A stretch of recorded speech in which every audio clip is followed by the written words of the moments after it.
of Europe, awake to a commotion in the sky unlike anything they've ever experienced before. People went outside and they saw what they described as a celestial battle. The witnesses observed seeing hundreds of these strange-shaped objects. What were these strange shapes that they were describing? The aerial scene, illustrated in this contemporary woodcut, is described in the accompanying text as a very frightful spectacle. Strange objects seem to launch projectiles as onlookers below watch in amazement. This was actually witnessed by thousands of people. Had it been a meteor shower or something like this, then the reports would have been, okay, this happened before because we've seen this before, but that was new.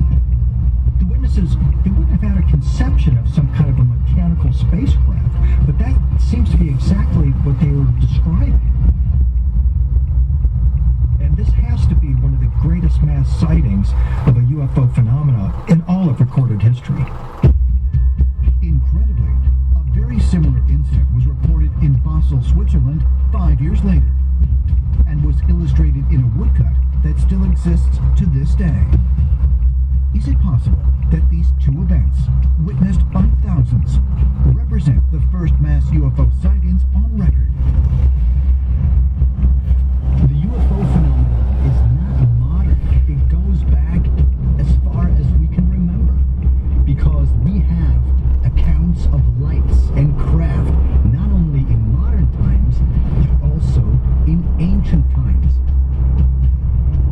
Ancient astronaut theorists find it remarkable that the depictions of these 16th century sightings include every shape of craft that has been reported by UFO witnesses in modern times. But it also poses an important question. If these are, in fact, representations of alien vehicles, what could explain all the different shapes? So it well might be that different types of UFOs are tasked for different purposes. There are scout ships. There are ships that only orbit. There are motherships.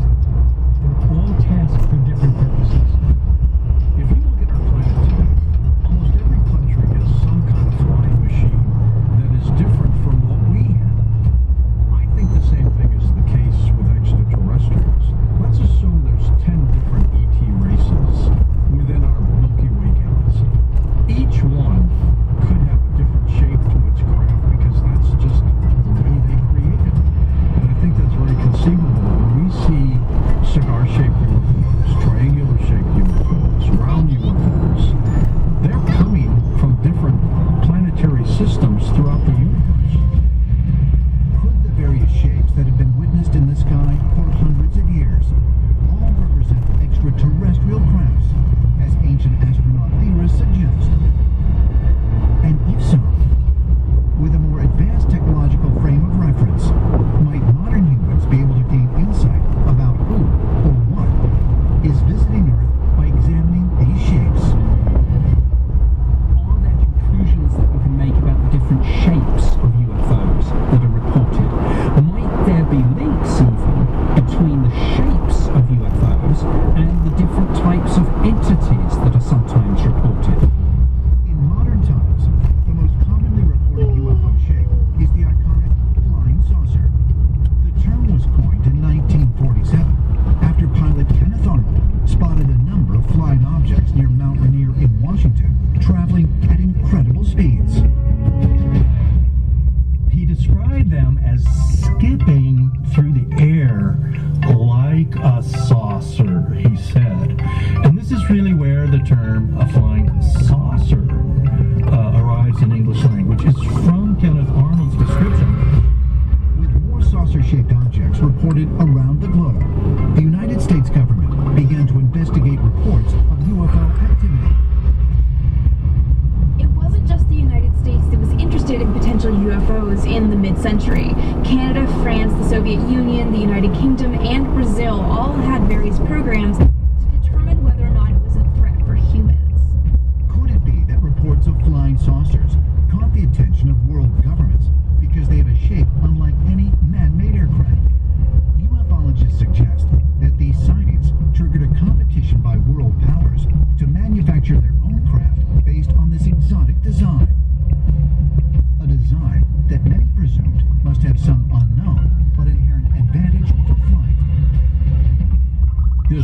question that historically governments have attempted to recreate the shape of UFO craft that have been seen, spotted, or crashed.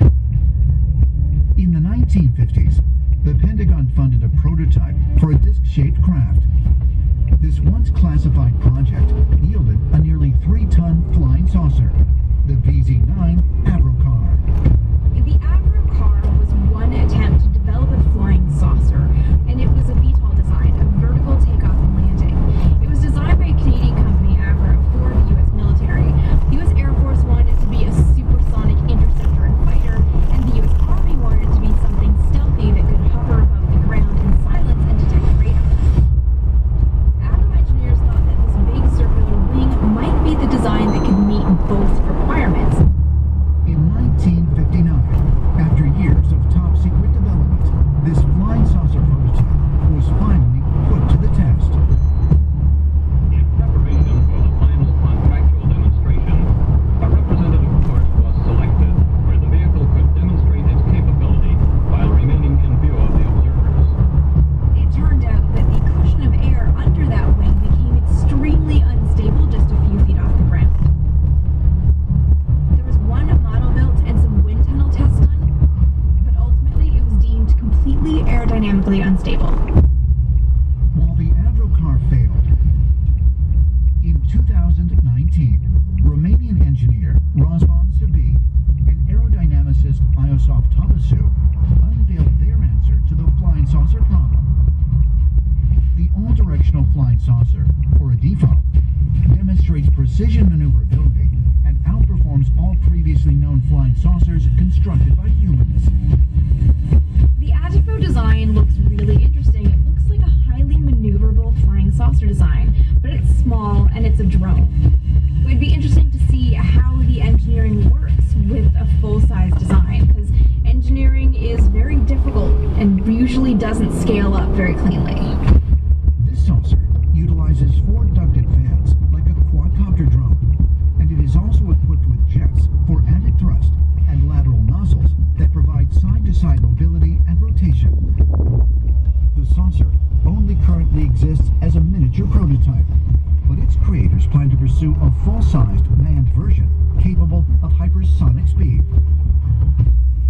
If successful, will we have finally achieved the same technology as extraterrestrial space travelers? Or could recent events reveal that they are still light years ahead of us?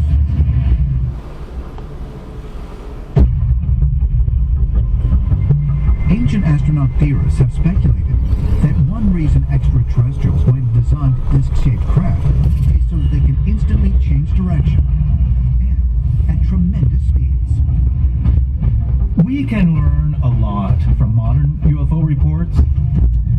These disc-shaped craft are able to make sudden turns, turning at high speeds in any direction.